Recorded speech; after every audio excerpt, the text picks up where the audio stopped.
Next batch of articles. Take-Two boss gets philosophical about entropy and life after Grand Theft Auto. If we're not trying new things, we're really running the risk of burning furniture to the heat to the house, which Take-Two bosses, those are the people that publish Grand Theft Auto. No G-Eazy. Nothing lasts in our garden of earthly delights, not even hit video games, and that's why it's vital to try new things, says Strauss Zelnick, chairman and CEO of Take-Two Interactive, the man who presided over the sales of more than 200 million Grand Theft Auto video games, one of the biggest and most consistent hit series of all time. Zelnick's philosophical musing came during last week's Q2 2025 investors call. In response to a question about whether consumers are receptive to new things such as opposed to old things, Take-Two, the parent company of Rockstar Games, is at first blush very much known for its legacy IP, most obviously Grand Theft Auto and Red Dead Redemption, but Zelnick is seemingly envisioning a future in which those games aren't quite the behemoth they have been over the past 2 decades. I gotta call cap. Grand Theft Auto 5 came out in 2013. It is still going strong to this day. You guys have made billions of dollars. On top of that, Red Dead Redemption 2 was very successful. I'm pretty sure that made you hundreds of millions. If Grand Theft Auto 6 is anywhere as popular as Grand Theft Auto 5, you people are going to milk the fuck out of it. But we'll keep reading.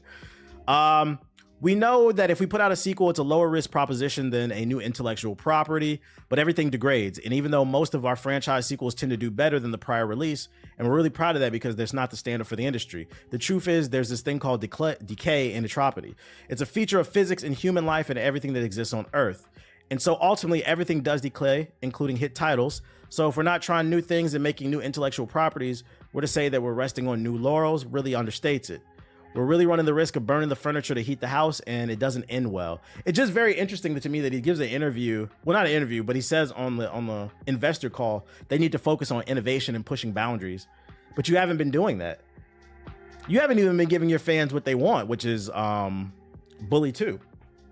You've made Grand Theft Auto, Grand Theft Auto, Grand Theft Auto, Grand Theft Auto Shark Cards, Grand Theft Auto, and a little bit of Red Dead Redemption. So like I don't want to see no just yapping. I want to see you actually back this up. After Grand Theft Auto 6, you guys better drop a new game. Otherwise, this shit is cap. They're just saying this to get in the good graces of the gamers. Because if you don't use any critical thinking, gotta keep in mind this is a corporation. Corporations lie and they're just trying to take your money. If you don't use any critical thinking, this could be a case where like the CEO is just like, yeah, we need to push boundaries and we really need to give gamers fresh new experiences so it can get in your good graces. And then you get excited about buying Grand Theft Auto because they come across like they're one of the good ones. Yeah, all right. Still a corporation. Zelnick said Take-Two's high ratios are really high for this industry, but also acknowledged that the high risk profile of newer IPs is higher than rolling with known quantities, and Take-Two does get it wrong now and then. But he added, if we had not been willing to create a new intellectual property when we showed up here 18 years ago, when the risk profile of this enterprise was vastly greater than it is today, well, then none of us would be sitting here today and you wouldn't be listening to this call. That's just a fact. He's not wrong. Our capitalist system, who cares? He's just yapping at this point. Pro tip, if you guys are genuine and you guys do want to try out new things, because there was a point where they did used to try new things. I mean, Rockstar made a table tennis game, for Pete's sake. Let's see, Rockstar table tennis. Yeah, and this shit was actually pretty good. If you guys are generally trying to make new things, but you're worried about the risk, because I get it, some gamers might not try new shit. Matter of fact, we know y'all don't be trying new shit. Don't give it a Grand Theft Auto budget. Don't give it a Red Dead Redemption budget. If you spent, I don't know if it's true or not, they spent $1 billion. Yeah, new Midnight Club something. Give the game a budget of like $20 to $30 million. Make it a 15-hour game. See how it resonates with the community. If you make your money back when the sequel comes out, invest more money in it. I feel like that's how you do it. The first game, be a little bit tight on the spending, just enough to where it can be like a AAA experience. Make it a shorter game. If it sells well, if it reviews well, if you guys decide to greenlight a sequel, then go all out. That's how you test the field, but keep your investment low. That's what I would say. Don't spend Grand Theft Auto money on a new IP, especially because like I understand these gamers can be fickle. It's maybe a bad time to release Bully 2 under Trump. You know how politicians love to use violence in video games as a scapegoat. It's too late for that. It's too many goddamn violent games. That's what LA Noire was. Rockstar published LA. Well, I guess because it's Take-Two, they're the publisher anyway. So I mean, yeah, you could do LA Noire. I would like to see a new IP from Rockstar. I would like to see them kind of come out of their comfort zone and see what else they can make. The suit's too reluctant to even commit to the low level investment. Yeah, well, that's where I get on the consumer and I say, y'all got to support the shit. Maybe not y'all in the chat, but you know, the greater gaming community. We got to get back to trying new games. And I feel like what made it exciting when new platforms came out is the new experiences, right? And in the PlayStation, we had Crash Bandicoot, and then going to PS2, we had Jack and Dexter, and you know, you can do that for every generation. The next one, we had Assassin's Creed, and so many new. That's what was exciting about the new platform. So like when a new platform comes out, try new things. But instead, what happened is people bought PS5s to play 2K, and then you're complaining that it's similar to the last one. No shit. Why did you think it was going to be that much different? Like, what are we talking about here? You bought a PS5 to play Call of Duty, which is cool. You can play it.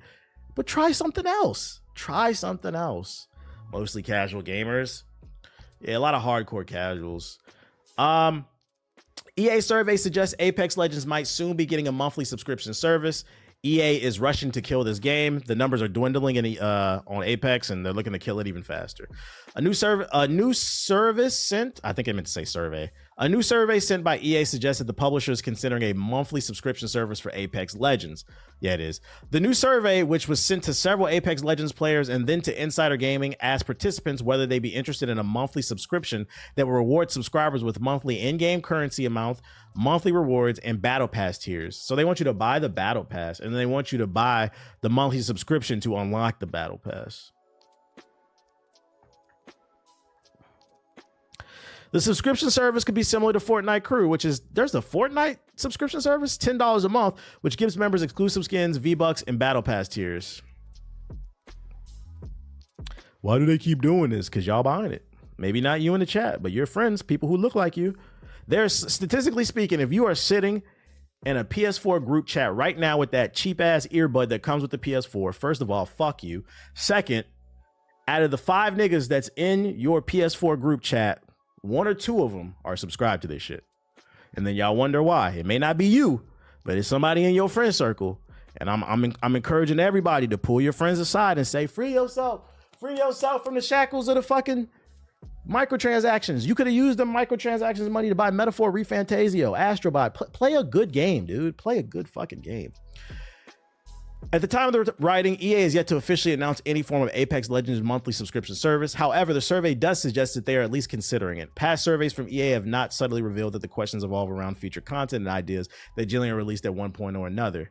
To some, the news that EA is exploring more monetization options for Apex is probably unsurprising, as it was announced earlier this year the company is failing to make its fiscal goals. Yeah, we already know. If they do come out with this stuff, I'm telling you right now, don't support it. It's a slippery slope.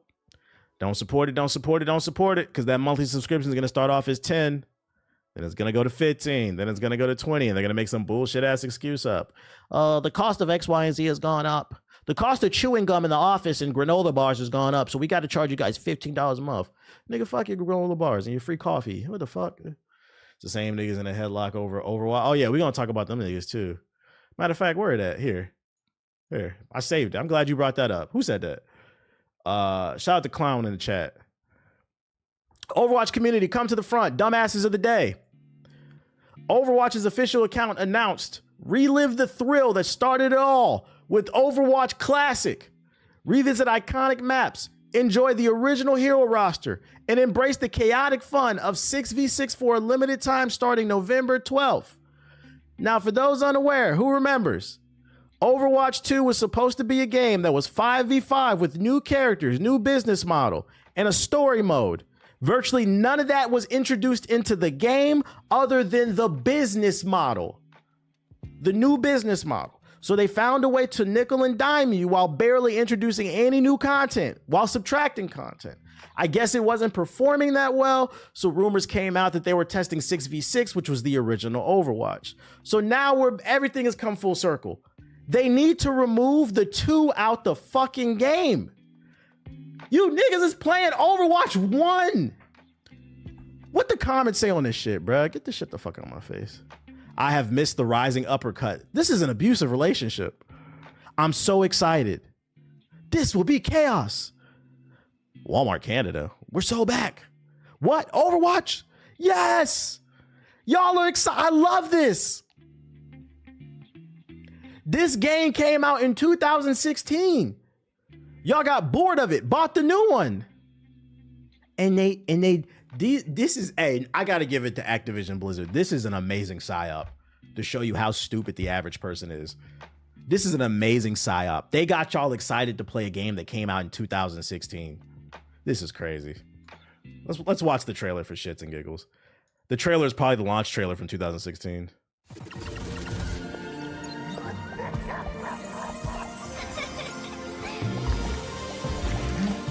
We're back. Game changer. The dream team. Woohoo! It's great to see the gang back together. You should try my meatballs. Overwatch 2 class. This is a CI level psyop.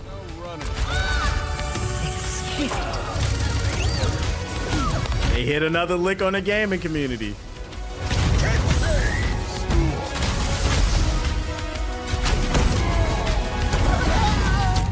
Wait, so they're re-releasing Overwatch 2? No, they're not. Did you not see the title screen? They're not re-releasing Overwatch 1. My bad. Did you not see the title screen? This is not Overwatch 1. This is Overwatch 2 Classic. It's different. Same game mode, same 6v6, same characters, same maps, but it's different because now it's Overwatch 2 Classic. Keep up. You're not following, bro. You're not following.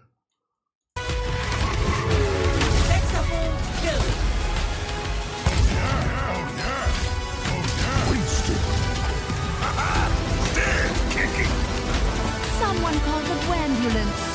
Heroes never die. Back to the past.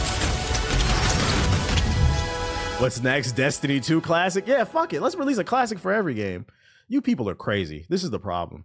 I don't like live service games. Yes, you do. I'm getting chills. You should know that Netflix wanted to do an Overwatch animated show, but Blizzard sued them and botched it. Doesn't surprise me. I'm getting chills. Like, this is so crazy.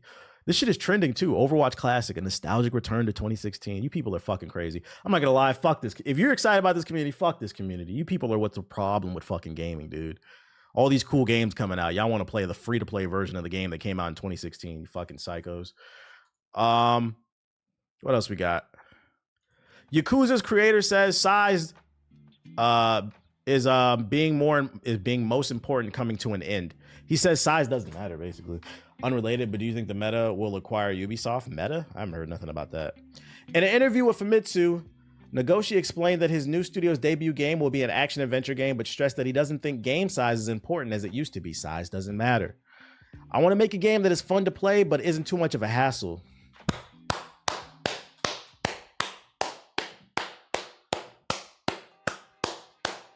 That's what we like to hear. That's what we like to hear, chat. That's what we like to hear. Clap it up for my mans right there. Yes, sir.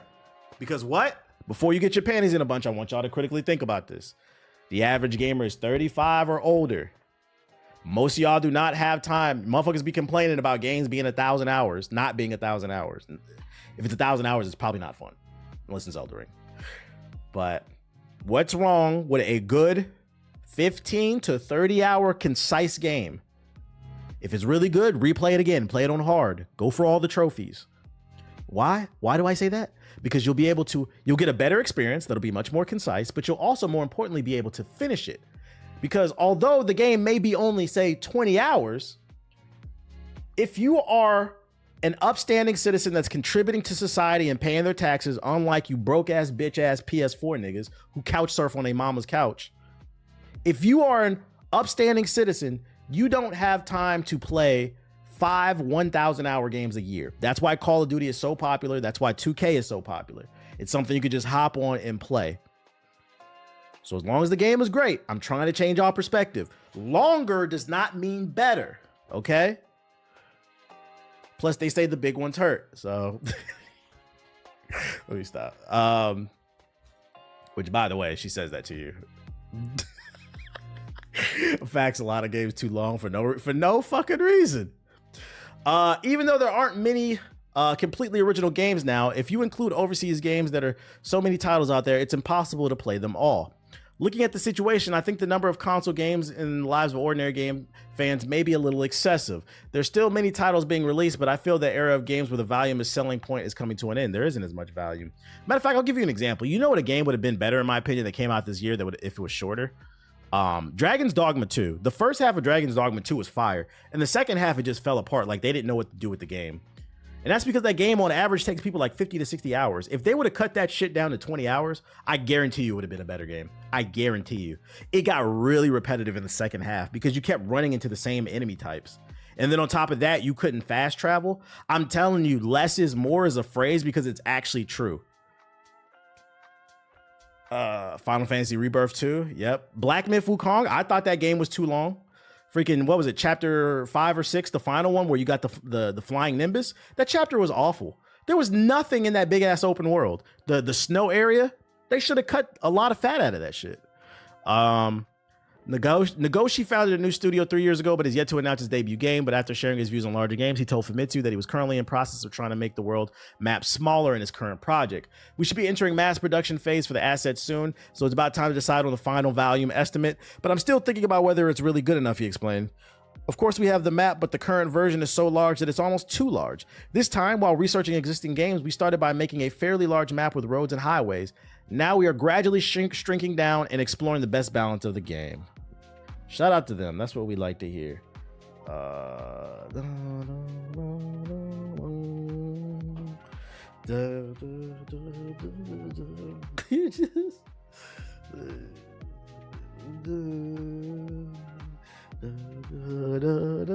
right, I'm gonna head out early. Be easy. Peace. Replayability should be a higher focus. Yeah. What's up with that, dude? Like, do people not replay games that they love? If you genuinely love a game, you should want to replay it. Like, what makes Elden Ring great is you can run so many different builds and have a completely different audience experience. Which, speaking of that, From Software's parent company confirms 20 upcoming console games are in the works. From Software's parent company, Kodawala Corporation, recently confirmed they have 26 games actively in development, their publisher. According to a report by GameWatch, the corporation confirmed these games during their latest earnings report. Out of the 26 titles, 20 are being developed for consoles and the other 6 are being created for mobile. So 20 games that really matter. Although there's a rumor Elden Ring Mobile's coming. I don't know though. From Software, Spike Chunsoft, basically all the games underperform. So like, let me clarify this. From Software is not working on 20 games. The publisher, the people who front the money, they have multiple studios under their umbrella, including From Software. And all the studios combined, these ones right here, Spike Chunsoft, Gotcha Games, Acquire, From Software, combined, they have 26 games in the works. Does that mean From Software is working on all 20? No, that's not what that means. But at bare minimum, we know they're cooking up something. If I had to guess, they're probably working on 2-3 games max. One game's actually in production, and they probably have like 2 ideas with maybe some art assets, just like some general ideas, like a storyboard or something like that. I hope Armored Core 6. I think From Software's next game will be one of 2 things. We're either getting a sequel to Sekiro Shadows Die Twice, because it's about that time. It's been long enough. It's been like 5-6 years. We're either getting a sequel to that, or I think it'll be a new IP. I don't think it'll be Armored Core 6 or 7 because they just came out with 6 last year. I don't think it'll be Elden Ring 2 because he's already stated he needs a break. They're done with that. They don't own the IP for Bloodborne. Bloodborne niggas. You know what's crazy about Bloodborne niggas? You guys are top 5 most annoying community in gaming. For people who claim they love that game so much, it's very fascinating that a person who's never played Bloodborne, knows the reason there's no Bloodborne sequel or remaster is because Sony owns the IP and not From Software. So we're most likely, I'm going to give it a 1% chance, but I'm about 99% sure there's not going to be a Bloodborne 2 because From Software does not own the IP. And I don't know if we'll get another Dark Souls. I feel like that kind of ran its course, but I could be wrong. So my gut tells me either Sekiro 2 or a new IP. Remember where you heard it here first if I predict that shit correctly. Yeah, that makes sense. A new Sekiro would be cool. I feel like there's a lot they could expand on with Sekiro. I feel that. Bloodborne Remastered to launch the PS6. Why do they not own it? That I don't know. I'm pretty sure that's something to do in the structure of the contract. Maybe they didn't have the money to front it, so they had to, in exchange to get the money to actually publish the game, they probably gave up the rights. I mean, that happens with artists all the time, like rappers and shit like that. I mean, we could look it up. Let's see. Why doesn't From Software own Bloodborne.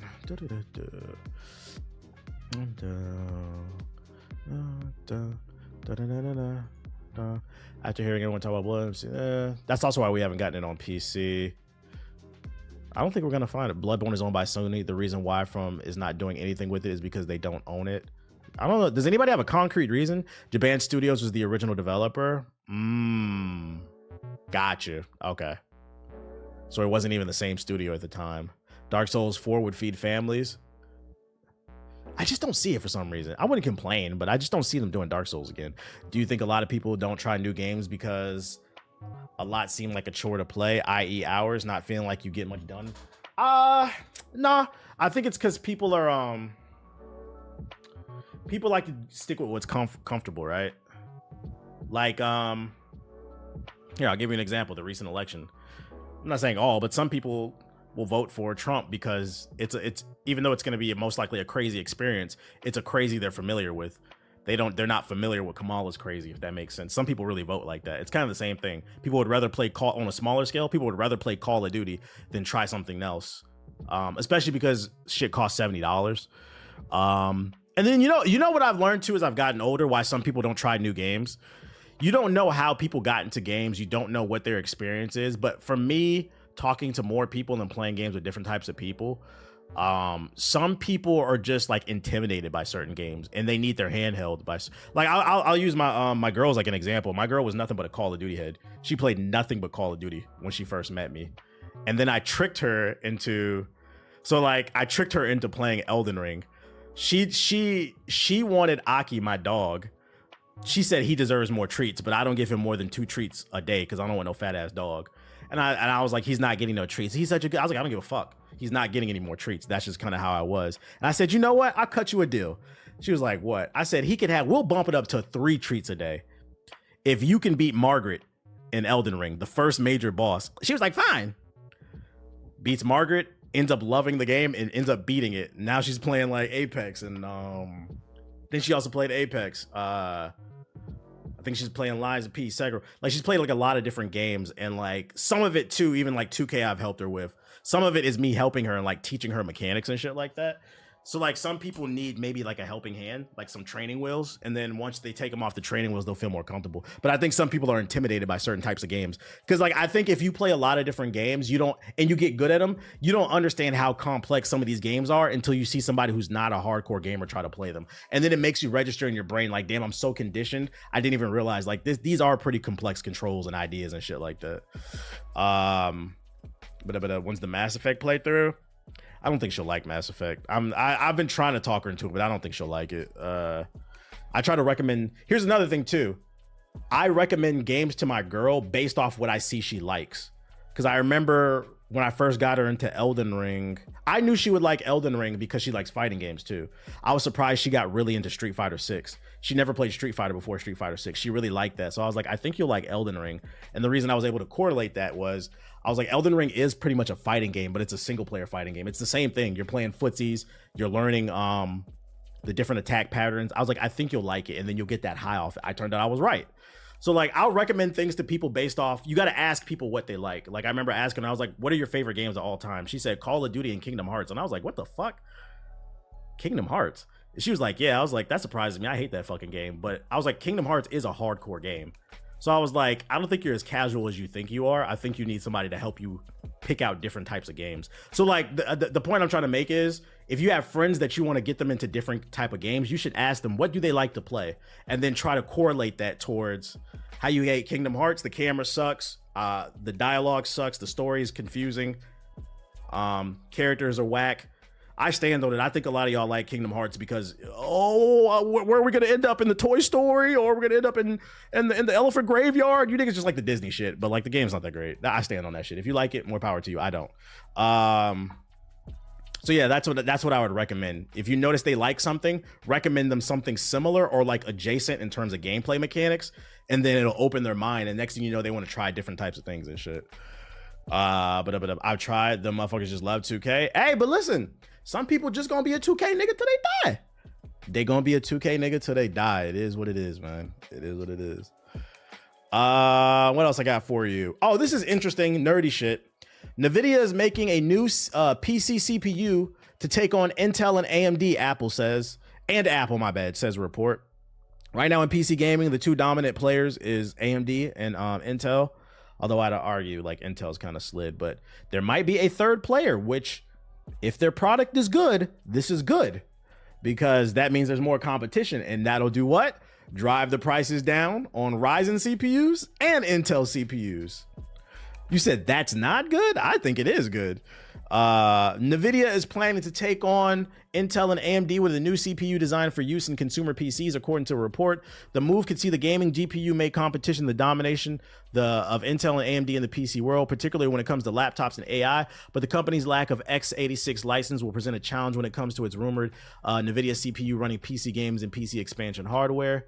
Not only does Nvidia make the best graphics cards for gaming right now in the form of the 4090, but now it's also the world's most valuable company thanks to its huge strides in AI. Yeah, we know. The latest report comes from DigiTimes, which claims that Nvidia is working on a new ARM-based CPU to directly challenge Intel and AMD, corroborating previous rumors of Nvidia's ARM CPU. Nvidia can already make ARM CPUs, of course. If you own a Nintendo Switch, then you already have one in your device, the Tegra chip. So they have experience doing it, blah, blah, blah, blah, blah. It depends. If they create something that's more powerful than what's already on the market and it's cheaper, cool. Also, I think this is interesting too, because not only will it drive competition and innovation, but also they already make GPUs. Educated guess. I would not be surprised if Nvidia creates a CPU that's more optimized to work alongside their GPUs than say the Ryzen and the Intels. Like I don't know because I don't know all the gigawatts and the nerd shit, but for some reason I could see a world where they create a CPU that complements their GPU better than the competition, and you get, I don't know, an extra 25% out of your GPU or CPU or something. Yep, that's what I'm hoping. That's like when somebody in the chat said this is bad. No, I was like, I think this is actually good. You're right on track, 100% a possibility. So I wouldn't rule that out. My main concern would be with this is motherboards. Will these be compatible with current motherboards, or will they have their own type of CPU shape that'll require a custom motherboard, which means you're gonna have to build your a whole new PC? Because if that's the case, fuck it. Yeah, socket type. My bad. Good, thank you. Would it have a new socket type? Because AMD has a different socket from Intel. So if you build a PC and you want to get a AMD CPU, and you can't later change to Intel, you got to get a whole new motherboard. So that's what I would be worried about. Is it gonna be a different socket type? Most likely their own. That'd be annoying. If that's the case, then I would say you got to take a step back and see what the reviews are looking like, the performance, how long they last. But at bare minimum, it's more competition. I'm not going to complain. This is interesting. I think it's interesting. What would be the ideal price? Ryzen 9, I think I paid $300 or something for mine. I don't know how much is, let's see how much they cost. Ryzen 9 series. Which one do I have? I want to say I actually have this one right here. I have the second most powerful one.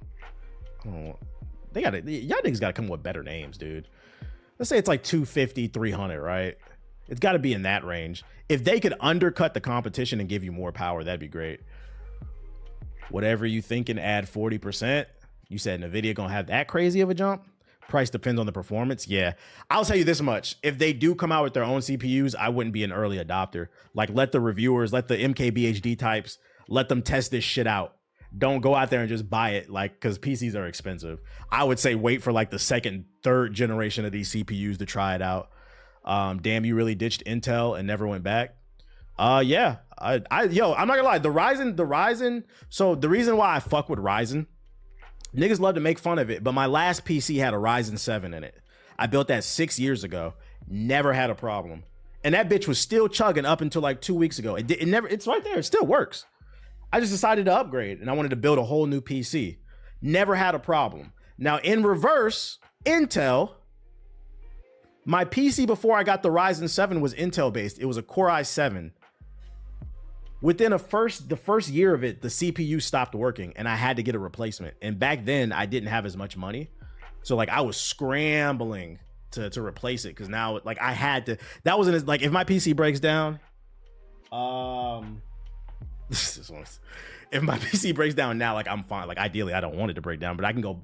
I'm financially more stable now. But back then, I was younger, and like so I understand, and that's why I always, when I give reviews, I always try to keep in mind the price, because I always understand what it means to be struggling.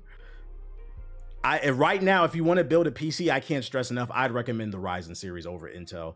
I heard the i9s are even worse in terms of like they'll just die on you.